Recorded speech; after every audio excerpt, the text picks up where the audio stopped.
चलिए page number 157 question है, ध्यान से सुनिए। सवाल है कि एक डायपोल है जिसका डायपोल मोमेंट का मान P है। बता दिया गया डायरेक्ट है कि एक डायपोल है जिसका डायपोल मोमेंट का मान P है। यहीं पर कोई डायपोल होगा -q, यहाँ पर होगा कोई +q, जिसका दूरी होगा 2l, P बराबर q इंटू 2l, इसका डायरेक्शन होगा -a +1। तो कहा गया है कि इसके सेंटर से कहीं भी अपना सेंटर मानो से कोई दिक्कत नहीं है। सेंटर कितना दूरी पर, r दूरी पर। यहाँ बताओ कि इंटेंसिटी का मान क्या होगा। तो कोण कितना दे लें, 37 डिग्री। सवाल यही, एक डायपोल इस तरीका से रखा गया है जिसका डायपोल मोमेंट P है। तो बताओ यहाँ से 37 डिग्री एंगल पर r दूरी पर इंटेंसिटी का मान क्या होगा। तो बता दीजिए कि डायपोल को दो भाग में तोड़ लो। इस डायपोल मोमेंट को तोड़ लीजिए और समझिए कि इसके बदले दो डायपोल है। एक डायपोल इधर है जिसका डायपोल मोमेंट P cos 37 है, और एक डायपोल ऐसे है जिसका डायपोल मोमेंट P sin 37 है। तो P cos 37 वाले डायपोल के चलते यह इंडॉन पोजीशन है, और इंडॉन पोजीशन का इंटेंसिटी डायपोल मोमेंट के सेम डायरेक्शन में होता है। सही है। और आंसर होता है 2kP, इसके जगह P cos 37 बटा r³। और एक इस डायपोल के चलते ब्रॉड साइड पोजीशन है, और ब्रॉड साइड पोजीशन के पर इंटेंसिटी का मान डायपोल मोमेंट के डायरेक्शन के अपोजिट होता है। और ये आंसर होगा KP का मतलब KP sin बटा r। बाकी दोनों का रिजल्ट निकालना है, आपका आंसर आ जाएगा। अगला सवाल, इस बार एक डायपोल दिखाया गया है जिसका डायरेक्शन कुछ इस तरीका से है ना, और इसका डायपोल मोमेंट का मान कितना बताया गया है, P। और ये डायपोल यहाँ से कितना एंगल बना रहा है, 45 डिग्री। तो बताना है कि यहाँ से r दूरी पर जो पॉइंट है यहाँ पर इंटेंसिटी का मान इस डायपोल के चलते। तो फिर से इस P का दो कंपोनेंट तोड़ेंगे, एक P cos 45 और एक P sin 45। तो ये जो P cos 45 के चलते हो गया इंडॉन पोजीशन, इसका आंसर इधर आएगा, और इसका आंसर इधर आएगा। ये आएगा 2kP बटा r³, और ये वाला आएगा K sin 45 बटा r। अगला सवाल, सबसे सवाल है। अगला सवाल में डायपोल ऐसे है जिसका डायपोल मोमेंट का मान P है, और यहाँ से यहाँ r दूरी पर इंटेंसिटी का मान निकालना है, जबकि कोण कितना है, 30 डिग्री। फिर इसको तोड़ेंगे P को, तो एक P ऐसे आएगा जिसका मान होगा P cos 30, और एक ऐसे आएगा ना इधर ना, एक इधर और एक P sin 30। तो P sin 30 के चलते आंसर इधर, और P cos 30 के चलते आंसर इधर। ये आंसर आएगा 2kP cos 30 बटा r, और ये आएगा sin 30 बटा r।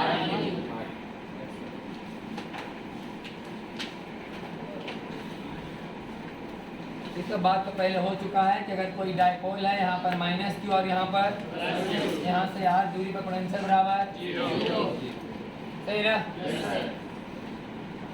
तो वही दिखाया गया कि एक डायपोल है ऐसे, सिर्फ यहाँ से बताओ कि r दूरी पर पोटेंशियल क्या हो, 0। यहाँ ये पोटेंशियल क्या हो, इधर निकालो या इधर निकालो, पोटेंशियल का मान क्या है, 0। अब एक क्वेश्चन है, पर ध्यान सुनिएगा। तो एक डायपोल होगा, इसका मतलब यहाँ पर -q और यहाँ पर मान लो यहाँ पर -q और यहाँ पर, और बीच का दूरी 2 है, बीच का दूरी 2 है। यहाँ r दूरी पर पोटेंशियल 0, यहाँ भी r दूरी पोटेंशियल 0। लेकिन यहाँ से इधर r दूरी पर पोटेंशियल और यहाँ से इधर r दूरी पर पोटेंशियल बराबर KP बटा r², KP बटा, लेकिन ये प्लस में और ये याद है कि नहीं? इधर माइनस से नजदीक था, इधर प्लस से नजदीक है कि नहीं? तो यहाँ से दूरी कितना है? आर, और यहाँ से भी दूरी कितना है? आर। तो यहाँ प्लस के साथ पोटेंशियल ज्यादा होगा, माइनस वाला कम, तो आंसर आएगा प्लस में कितनी बटा आर स्क्वायर, यहाँ आएगा। सवाल है कि find burden by electrostatic to displace a q coulomb charge from A to B. सवाल है ना, क्या समझिएगा, नीचे में सवाल है लिखा हुआ, find burden by electrostatic to displace a small q coulomb charge from A to B. Clear? ये ध्यान समझिएगा, ये तो फॉर्मूला समझ में आया कि नहीं? आप क्वेश्चन बना रहे हैं, क्वेश्चन में बताया गया है कि एक डायपोल है यहाँ पर जिसका डायपोल मोमेंट का मान p है। इस डायपोल से इधर कितना मीटर दूरी पर? 2 मीटर दूरी पर कोई पॉइंट क्या है? और इधर से 3 मीटर दूरी पर कोई पॉइंट क्या है? B। तो एक प्लस q चार्ज को कहाँ से कहाँ ले जाना है? A से तो बताओ कितना काम करना? तो बर्डन बाय इलेक्ट्रोस्टैटिक फोर्स मतलब burden by conservative, burden by electrostatic force का मतलब बर्डन बाय बराबर रिलीज पोटेंशियल एनर्जी माइनस। तो बर्डन बाय एक्सटर्नल नहीं पूछ रहा है, बर्डन बाय इलेक्ट्रोस्टैटिक पूछ रहा है। अगर बर्डन बाय एक्सटर्नल पूछता तो लिखते final potential energy minus initial potential energy. पूछा जा रहा है बर्डन बाय इलेक्ट्रोस्टैटिक, तो बर्डन बाय इलेक्ट्रोस्टैटिक बराबर initial potential energy minus initial potential energy बराबर चार्ज गुने initial potential, final potential energy बराबर चार्ज गुने फाइनल पोटेंशियल। तो चार्ज गुने इनिशियल पोटेंशियल माइनस, तो चार्ज है ये, इनिशियल पोटेंशियल का मान कहाँ? ए से भी ले जाना है ना, तो पोटेंशियल ए पर माइनस पोटेंशियल बी, यही आंसर लिखा हुआ है ए माइनस ए बी। अब देखो भाई यहाँ आंसर कितना होगा?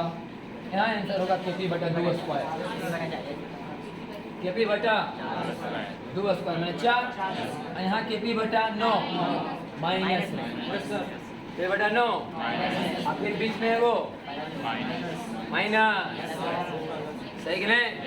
यहाँ होगा पोटेंशियल माइनस में, यहाँ होगा माइनस KP बटा 9, और यहाँ प्लस KP बटा 4, दोनों क्या होगा? जुट जाएगा, हो गया।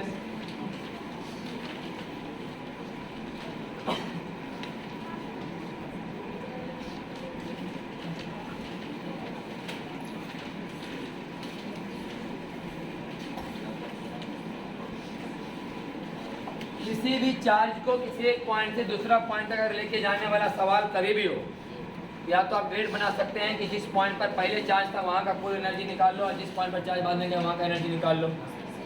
फुल एनर्जी का मतलब फुल एनर्जी, काइनेटिक एनर्जी और तो निकल जाएगा बर्डन बाय एक्सटर्नल और final potential energy plus final kinetic energy minus initial kinetic energy. लेकिन सिंपल अगर सवाल में काइनेटिक का चर्चा नहीं हो तो बर्डन बाय एक्सटर्नल बराबर फाइनल पोटेंशियल एनर्जी माइनस और बर्डन बाय इलेक्ट्रिक बराबर इनिशियल माइनस। डायरेक्ट अगर नहीं निकला तो हम लोग पहले क्या निकाल लेंगे? पोटेंशियल। जिस बिंदु पर चार्ज है पहले वहाँ का पोटेंशियल निकाल लो, फिर जिस बिंदु पर कोई और चार्ज है वहाँ का पोटेंशियल निकालो, और फिर Q गुने initial potential minus final potential. जैसे मान लें एक सवाल, एक रिंग है, यहाँ पर सुन लो इसका सवाल थोड़ा।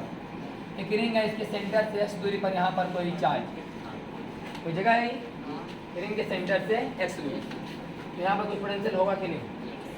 कुछ तो होगा ना पोटेंशियल यहाँ पर, है कि नहीं? तो पूछे कि यहाँ पर 2 कूलम्ब चार्ज है, बताओ इसका एनर्जी क्या है?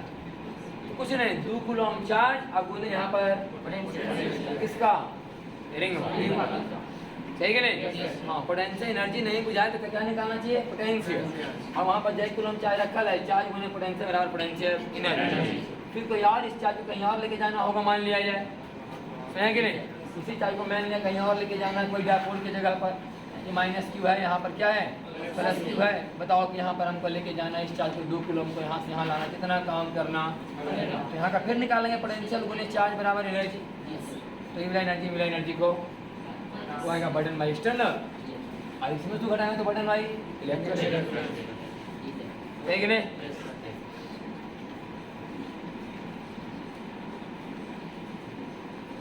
अब हम इस डाइपोल को एक इलेक्ट्रिक फील्ड में रखने जा रहे हैं। कहाँ? इलेक्ट्रिक फील्ड में। डाइपोल तो खुद पैदा करिए रहा है इलेक्ट्रिक फील्ड, लेकिन इस डाइपोल को एक अलग से इलेक्ट्रिक फील्ड में हम लोग रखें, कभी यूनिफॉर्म इलेक्ट्रिक फील्ड में और कभी नॉन यूनिफॉर्म इलेक्ट्रिक फील्ड में। यहाँ से भी सवाल आता है ऑब्जेक्टिव बहुत, इसमें फॉर्मूला आएगा अभी जो हम पढ़ने जा रहे हैं उसमें से आएगा कि टॉर्क बराबर बताओ, टॉर्क बराबर पी क्रॉस ई, एगो टॉर्क बराबर पी साइन थीटा। ये सब फॉर्मूला ट्वेल्थ वाला में खूब बता देते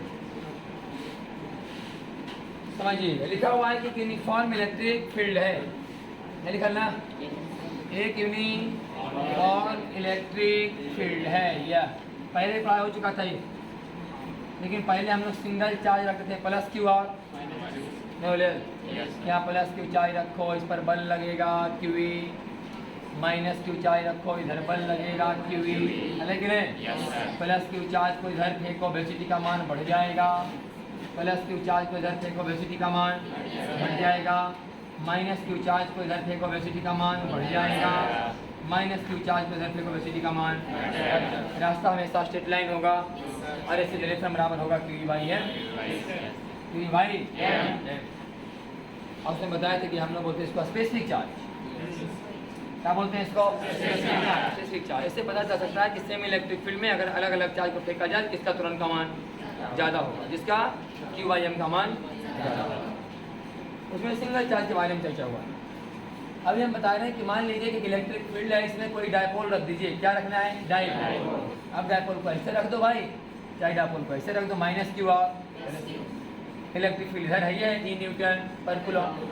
इस पर बल कहाँ लगेगा, इधर, और माइनस पर बल इलेक्ट्रिक फील्ड के अपोजिट और प्लस पर बल इलेक्ट्रिक फील्ड के सेम डायरेक्शन में। माइनस पर बल इलेक्ट्रिक फील्ड के अपोजिट, प्लस पर बल इलेक्ट्रिक फील्ड के, लेकिन नेट फोर्स का मान, नेट फोर्स का मान और नेट टॉर्क का मान भी। ऐसे में कोई घूमने का चांस है, कोई एक रॉड है उसमें से दबाएंगे घूमने वाला चांस थोड़े है, खींचेंगे तो भी घूमने कोई चांस। मतलब कि अगर किसी इलेक्ट्रिक फील्ड में, यूनिफॉर्म इलेक्ट्रिक फील्ड में, अगर किसी यूनिफॉर्म इलेक्ट्रिक फील्ड में किसी इलेक्ट्रिक डायपोल को उसके पैरेलल रख दिया जाए तो पर लगने वाला फुल फोर्स का मान 0 होगा और फुल टॉर्क का मान भी 0 होगा। पहला पॉइंट ये हुआ, सीखिए हम लोग। जब किसी यूनिफॉर्म इलेक्ट्रिक फील्ड में किसी इलेक्ट्रिक डायपोल को ऐसे रखा जाए इलेक्ट्रिक फील्ड के पैरेलल, इलेक्ट्रिक फील्ड के पैरेलल, तब नेट फोर्स का मान 0 और नेट टॉर्क का मान 0। इस कहानी में इलेक्ट्रिक डायपोल मोमेंट और इलेक्ट्रिक फील्ड के बीच का कोण 180। इस कहानी में इलेक्ट्रिक फील्ड और डायपोल दोनों के बीच का कोण, सही कि नहीं? मतलब कि इलेक्ट्रिक डायपोल मोमेंट और इलेक्ट्रिक फील्ड के बीच का कोण 180 हो, चाहे नेट टॉर्क बराबर, नेट फोर्स बराबर 0। अगला माइए, ये तो रखा गया था कैसे, 0 डिग्री और 180। मान लीजा जाए कि किसी इलेक्ट्रिक डायपोल को किसी इलेक्ट्रिक फील्ड में किसी न्यून कोण पर रखा गया। इस कहानी में डायपोल मोमेंट और इलेक्ट्रिक फील्ड इंटेंसिटी के बीच का एंगल कुछ कैसा है, न्यून कोण, सही कि नहीं, 0 और 90 के बीच। इसमें कितना था 100, इसमें थीटा का मान कहाँ है, 0 90 के बीच। तो E प्लस क्यू चार्ज पर बल किधर लगेगा, इधर ना, और इस पर तो net force is equal to 0, क्यू वी आई कैट, सही कि नहीं? नेट फोर्स 0 है, नेट टॉर्क 0, क्या ही बॉडी रोटेट करेंगे कि नहीं? अगर कंजर्वेशन ऑफ मोमेंटम अगर आप पढ़े होंगे बात समझ में आता होगा कि जब कोई बड़ी फील्ड रोटेट करते हैं तो अपने सेंटर ऑफ मास, इसलिए बात समझाना हमको जरूरी नहीं कि यहाँ पर हैंग किया हुआ है कि गड़ा हुआ है, गड़ा रहा नहीं कोई मतलब, कोई बड़ी अगर फील्ड रोटेट करेंगे तो अपने सेंटर ऑफ मास रोटेट करेंगे। अगर इसको फ्री घुमाया जाएगा यहीं से घूमेंगे, इस बात का गारंटी, सही कि नहीं? इसी बात समझाना नहीं कि यहाँ पर हिंग किया गया, काटी मार दिया गया तब घूम रहे, काटी मारे या नहीं मारे, अगर डायपोल है आज के फील्ड में रखा, ऐसा रखा जाएगा तो क्या होगा, घूमेगा। तो यहाँ पर हम निकालने जा रहे हैं नेट फोर्स कितना आ गया, 0, net force is equal to 0। अब बता नेट टॉर्क, यहाँ बल कितना लग रहा है, क्यूए, आई दूरी कितना है, आई कोण कितना है, आई कोण में कितना होगा, तो ये कितना होगा, L sin थीटा। तो बल गुने घूर्णन अक्ष से लंबा दूरी, टॉर्क बराबर कितना हुआ, QL sin theta, QL sin theta. Clockwise के एंटी क्लॉकवाइज, क्लॉकवाइज ना, और यहाँ भी देखा जाए तो बल गुने घूर्णन अक्ष से लंबा एक थीटा, तो ये भी, तो फिर ये वाला भी, तो ये वाला L sin थीटा, उनकी दूरी कितना है, L, ये वाला L cos थीटा और ये वाला L sin थीटा। फिर यहाँ पर एक टॉर्क और लगेगा Q into L sine theta. क्या दोनों का सेंस एक ही जैसा है? दोनों जुटेंगे। तो नेट टॉर्क बराबर आएगा 2 बार क्यू एल और क्यू इंटू 2L बराबर पी। अगर पी साइन, अगर लिखे तो पी क्रॉस पी क्रॉस ई का मतलब भी पी साइन थीटा और ई क्रॉस पी का मतलब भी पी साइन थीटा। लेकिन सही कौन है? इधर के देखने वाली बात है। क्या पी का डायरेक्शन इधर जा रहा था? और इधर है कि नहीं? पी क्रॉस ई से तरफ घुमाने पर अच्छा लग रहा है कि नहीं? लग रहा है कि हाँ सही में घूम रहा। पी क्रॉस ई क्रॉस में उल्टा हो जाए क्योंकि घूम रहा है क्लॉकवाइज ना। तो पी क्रॉस ही सही डायरेक्शन दे रहे हैं क्लॉकवाइज का। ठीक है ना? इसका मेन आंसर कौन होगा? पी क्रॉस ए। तो टॉर्क अगर ऐसे लिखल रहे तो इसका मतलब हुआ क्या? पी क्रॉस ई।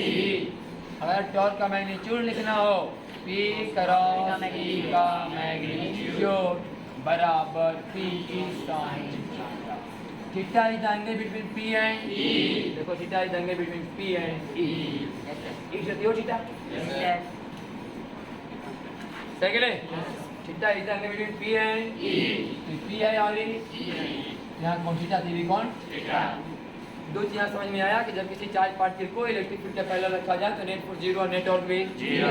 लेकिन किसी मतलब कि आर्बिट्ररी एंगल पर रखा जाए तो net force is equal to 0 लेकिन net torque is equal to 0 नहीं। समझना बराबर पी साइन थीटा। आगे देखिए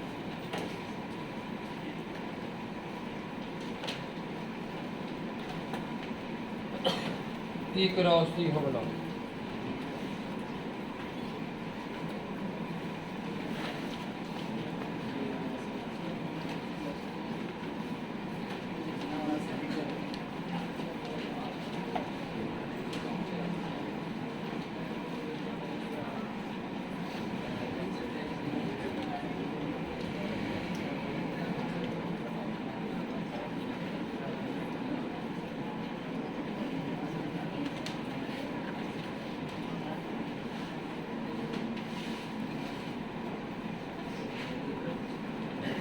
इससे दो सवाल आता होगा कि भाई पी साइन थीटा और पी क्रॉस ई।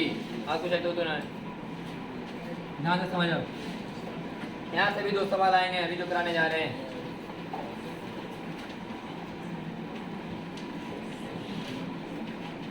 ये हमारा electric field uniform electric field.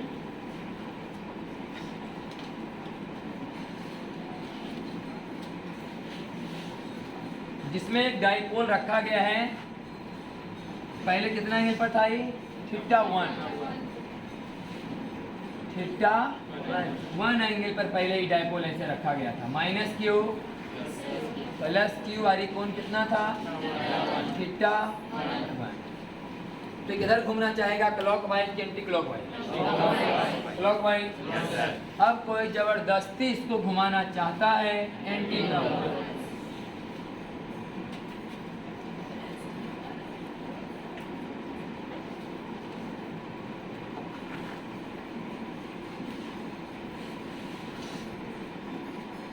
कितना एंगल पर?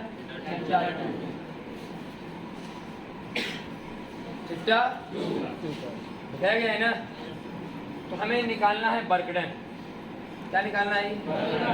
देखो बर्डन निकालने के लिए बात समझ, आप अगर पढ़ेंगे रोटेशनल मोशन तो फिर समझाने वाली बात नहीं है कि बर्डन बराबर टॉर्क इनटू डी थीटा। सही कि नहीं? लीनियर डिस्प्लेसमेंट जब होता है तो बर्डन बराबर फोर्स डॉट डी आर। सही कि नहीं? लीनियर डिस्प्लेसमेंट में वर्क बराबर एफ डॉट। तो जब एंगुलर डिस्प्लेसमेंट हो तो वर्क बराबर टॉर्क इनटू। अभी वर्क देखिए निकाला गया किसका? हम लोगों के पास। हम लोगों ने कितना काम किया पता चलेगा आपको। तो यहाँ पर ये बताया गया है कि अगर ये फोर्स कांस्टेंट रहेगा तो फोर्स कहाँ चला जाएगा?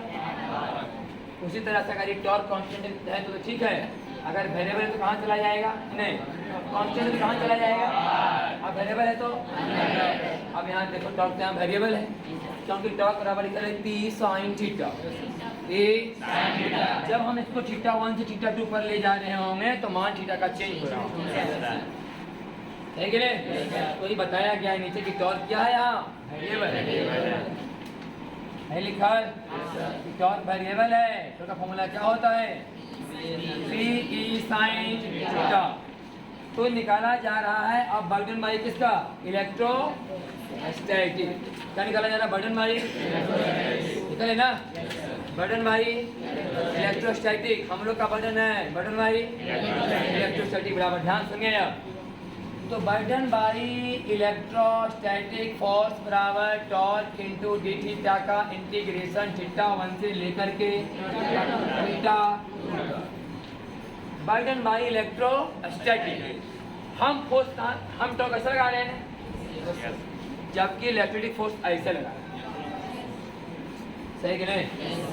इलेक्ट्रिक फील्ड किधर बल मैंने टॉर्क लगा रहा है और हम लगा रहे हैं अपना काम निकाल नहीं रहे हम किसका निकाल रहे हैं इलेक्ट्रो। तो टॉर्क कहाँ लगा रहा है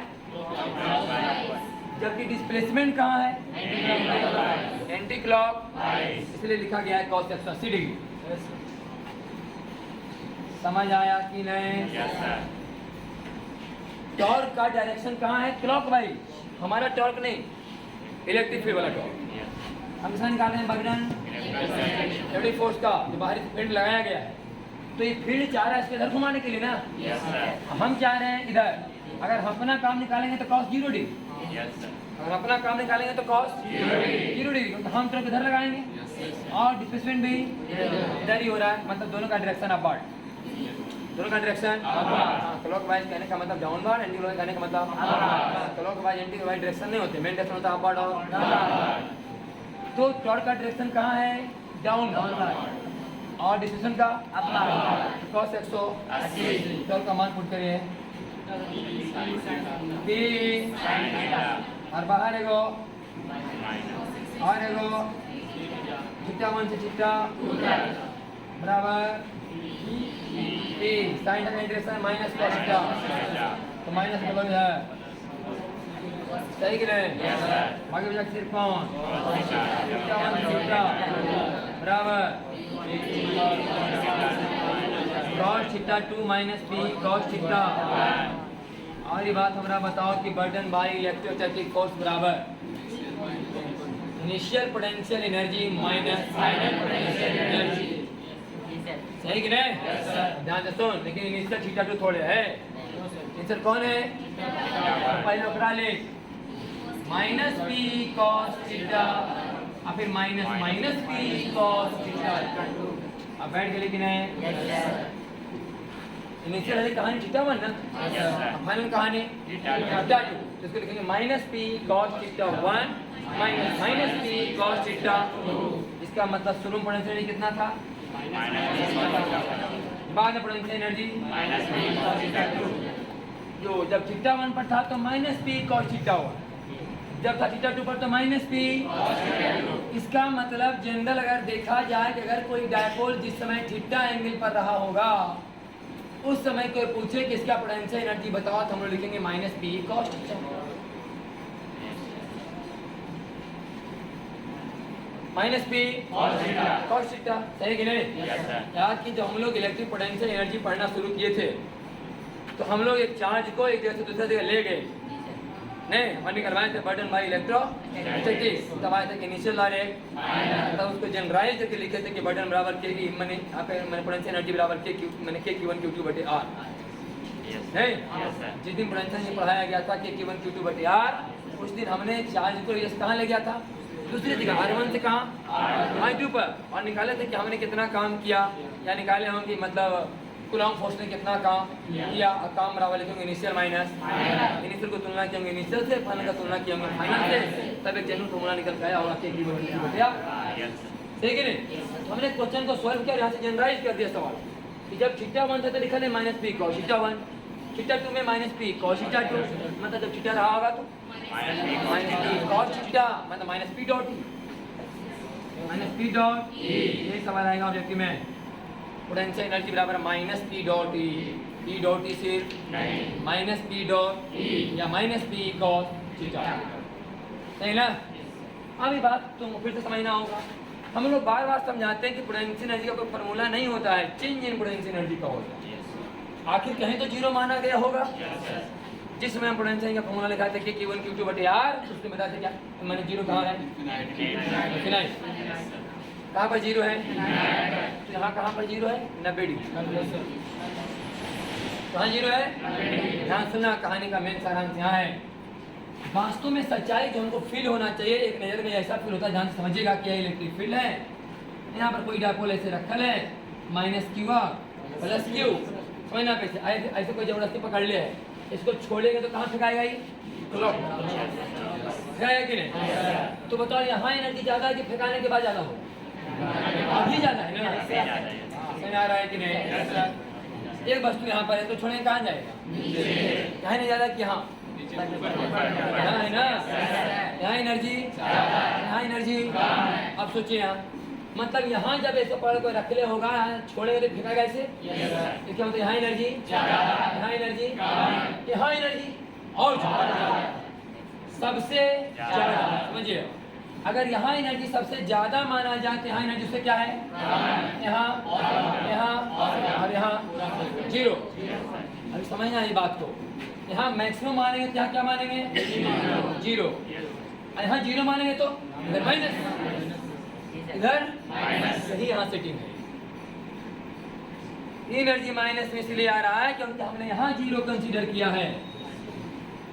personality command zero, personality command zero, हमने यहाँ जीरो माना है कि जब भी डायपोल ऐसे है तो पोटेंशियल एनर्जी जीरो, जब इसका मतलब यहाँ जीरो माना है तो यहाँ माइनस होगा, क्योंकि जब इसको छोड़ा है तो फिर फेंकाएगा, इसके मतलब यहाँ एनर्जी हाई और यहाँ एनर्जी, तो जब यही जीरो माने मैं समय को इधर तो और माइनस मानना पड़ेगा ना, सही कि नहीं। तो यहाँ एनर्जी कितना होगा, माइनस पी कॉस जीरो, यहाँ कितना होगा ये -P, यहाँ कि नहीं, यहाँ पोटेंशियल एनर्जी बराबर -P, यहाँ पोटेंशियल एनर्जी बराबर जीरो कंसीडर किया गया, तब होता है -P cos थीटा। तो एक देर में तुमको देखो जो हम सारांश समझो समझो खाली, यहाँ पोटेंशियल एनर्जी हाई है कि नहीं, अरे जीरो बोलो तभी हाई बोल रहे है कि नहीं। हम खाली समझ में आया हमको कि देखो भाई छोड़ेंगे तो फेंकाएगा, मतलब यहाँ एनर्जी हाई है, यहाँ एनर्जी लो है, अगर यहाँ जीरो माना तो माइनस होगा, इसे फॉर्मूला रहा है माइनस में क्योंकि यहाँ पर क्या माना गया है, जीरो, आज रहेगा -P cos थीटा। पूरा क्लियर हो गया नीचे तक ही, पेज नंबर 161 62 में है।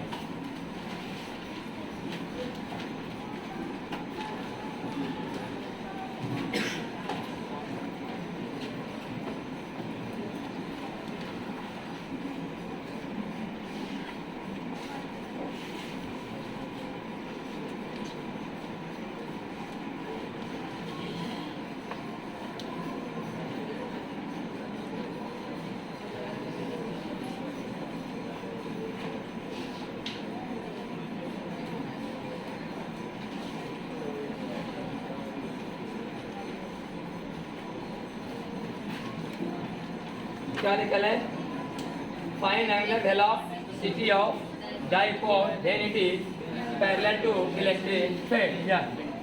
यही है एक इलेक्ट्रिक फील्ड जिसका मान E न्यूटन पर कूलम है।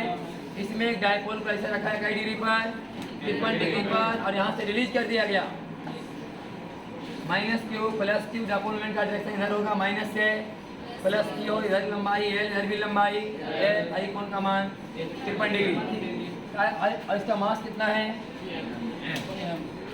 चार्ज का मास। अब तो इसको यहाँ पर पकड़े था और छोड़ दिया, चुना चुना ये शुरू होगा, धर लेगा स्पीड, सही कि नहीं।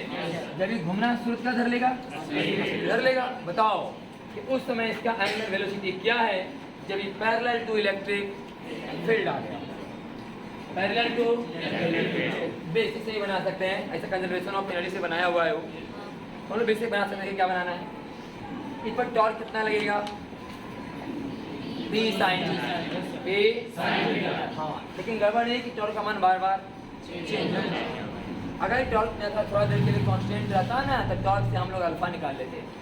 आइए रोटेशनल मोशन में जाइए, रोटेशनल मोशन ये क्या कर रहा है, रोटेट कर रहा है, क्या कर रहा है, रोटेट कर रहा है, तो इस टॉर्क से क्या निकाल लेते हैं हम लोग, अल्फा। कितना अल्फा से रोटेट और कितना डिस्टेंस कवर करेगा, 53 डिग्री। 53 मैंने पाई बटा 100 निकाल लेते फॉर्मूला ओमेगा स्क्वायर बराबर ओमेगा नॉट का स्क्वायर प्लस 2 अल्फा थीटा। सही है ओमेगा का स्क्वायर बराबर ओमेगा नॉट का स्क्वायर माइनस 2 तो चाल 0 है अब प्लस 2 अल्फा थीटा। ये लिखा पाना आसान तब होता जब अल्फा का मान कांस्टेंट क्योंकि v बराबर u प्लस c तब लगता है जब तुरंत कांस्टेंट। इसे ओमेगा स्क्वायर बराबर ओमेगा नॉट का स्क्वायर प्लस 2 अल्फा तब लगाते हैं जब अल्फा का मान कांस्टेंट वाली बात यहाँ नहीं क्योंकि जैसे से आगे बढ़ेगा तो उसका मान चेंज होगा। ठीक है इसे हम लोग बना रहे हैं कंजर्वेशन ऑफ एनर्जी। हम कुछ कर रहे हैं हम ऐसे वस्तु को मान ले छोड़ तो धैर्य लेगा स्पीड क्या लगाना है कंजर्वेशन ऑफ एनर्जी। जो एनर्जी यहाँ है वही एनर्जी यहाँ लिखो। हम थोड़े लेके जा रहे हैं हम तो बस छोड़ दिया हमसे कोई संपर्क वही बात यहाँ है हमने इसको पकड़ के छोड़ दिया अपने आप घूम गए। तो बताओ कि यहाँ पर इसका ओमेगा का मान अभी इसके पास काइनेटिक एनर्जी बराबर और पोटेंशियल एनर्जी बराबर माइनस पी। जब पैरेलल हो जाएगा तब काइनेटिक एनर्जी बराबर रोटेशनल काइनेटिक एनर्जी है ट्रांसलेशनल जो लगा दें हाफ एम बी कौन है हाफ आई और पोटेंशियल एनर्जी बराबर माइनस पी क्रॉस 0। अब आई का मान बोलो आई बराबर एम एल स्क्वायर यहाँ से M L square moment of बराबर M R square moment of inertia बराबर इसका मोमेंट ऑफ इनर्शिया बराबर एम एल स्क्वायर इसका मोमेंट ऑफ इनर्शिया बराबर भी 2 एम एल स्क्वायर 2 एम 2 से 2 बाकी यहाँ से क्या निकालना है ओमेगा cos 53 3 बटे 5 तो माइनस पी बटा 5 बराबर M L square omega square minus p. अब यहाँ से इसका मान निकालना हम लोग को ओमेगा क्या लेके नहीं पता लेकिन वही निकालना cos 53 कितना ले 4 बटे 5 डबल है cos 53 3 बटे 5 cos 53 3 बटे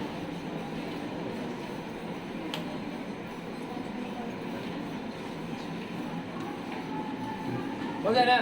यहाँ से मैं का मान निकालना है जल्दी खत्म कर फिर आजू बाजू वाला तो सलाह ध्यान सुनोगा। लिखा हुआ है कि एक यूनिफॉर्म इलेक्ट्रिक फील्ड में एक डायपोल इलेक्ट्रिक फील्ड के समानांतर रखा गया। दोनों चार्ज का मास कितना बताया जा रहा है m और सेंटर से दूरी दोनों तरफ है। किसी ने इसको स्लाइटली क्या कर दिया हल्का सा हल्का सा ऐसे था इसको जैसे हल्का सा करके छोड़ेंगे तो कहाँ फेंकाएगा ये क्लॉक वाइज ना। अब क्लॉक वाइज फेंकाएगा तो क्या धर लेगा स्पीड वही पढ़े हम लोग क्लॉक वाइज छोड़ क्या धर लिया स्पीड। अभी जैसे यहाँ से हटा कर ऐसे छोड़ेंगे तो यहाँ पर आकर स्पीड धर लेगा ये स्पीड बात चलते अब इधर फेंका जाएगा जरा कि नहीं। पहले डायपोल अभी सामने था हम कर दिए ऐसे इसको तो कहाँ फेंकाएगा इधर यहाँ आते तो क्या धर लेगा इस स्पीड से फेंका जाएगा अभी इसे और धीरे स्पीड में क्या घट के जब ये 0 होगा तब इस पर बल इधर लगेगा और इस पर अभी लग रहा है पर इधर यहाँ अभी टॉर्क कैसे आने ना प्लस पर हमेशा इधर माइनस पर जैसे टर्न मारेगा तब प्लस पर इधर माइनस पर तब उल्टा घूमेगा तो अभी एन से घूमना और फिर यहाँ पर आते स्पीड और फिर फेंकाएगा अभी तो क्या करेगा SHM क्या करेगा ये बताओ कि टाइम पीरियड का मान स्मॉल थीटा के थीटा का मान माने ज्यादा वेरिएबल तो मान सकते हैं कि थोड़ा देखिए टॉर्क कांस्टेंट टॉर्क बराबर P sin theta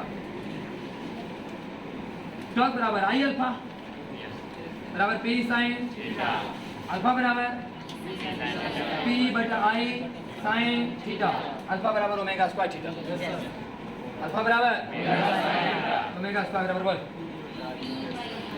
omega square बराबर P बाई I तो ओमेगा बराबर P बाई I का तो T बराबर 2 pi under root I by P I by I का मान 2 ml स्क्वायर I का मान 1 ml स्क्वायर इसका 1 ml स्क्वायर इसका आ गया ना। मान रख लो 2 पाई अंडर रूट आई का मान 2ml स्क्वायर आप ये बराबर क्यू इंटू 2l और एक इलेक्ट्रिक एक 2 और एक l और एक 2 और एक बराबर ml बाई क्यू देख लें 2 pi under root ml by कहानी खत्म। बाकी दाहिना तरफ जो साइड में बताया गया है तो क्या है साहब कॉन्सेप्ट ऐसे चमका सिंपल हार्मोनिक मैंने पढ़ा हुआ था उसके बारे में बताया क्लियर। हम क्वेश्चन डाल देंगे इलेक्ट्रोस्टैटिक 1 वाला एससी वर्मा वाला अपना देखिए बना देते